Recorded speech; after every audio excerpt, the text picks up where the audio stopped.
Assalomu alaykum qadrli do'stlar. Mana navbatdagi obyektimiz Xudo xolasa ish jarayonlari. Bu obyektimiz o'rnaydigan joyimiz Andijon viloyati Jahon bozori orqasiga joyimiz molxona.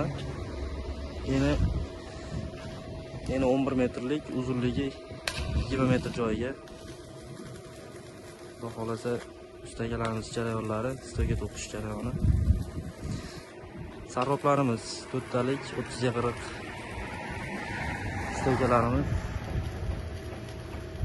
5 ga 12 to'rttenali kontinent pollayasidan bo'lyapti.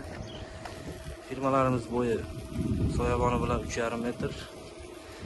Havo almashtirishga soyabonlari bilan berganmiz. Shotli firma, A firma deymiz bizda. Ustagalarimiz chiroyli qilib ko'rasizlar. Kimgadir shunaqa xizmatlar kerak bo'ladigan bo'lsa, ekranda nomer qoldirib turamiz, to'g'ri qilib aloqa qilib ko'rasizlar. Arzon va sifatli qilib beramiz. O'zbekiston bo'ylab xizmatlarimiz mavjud.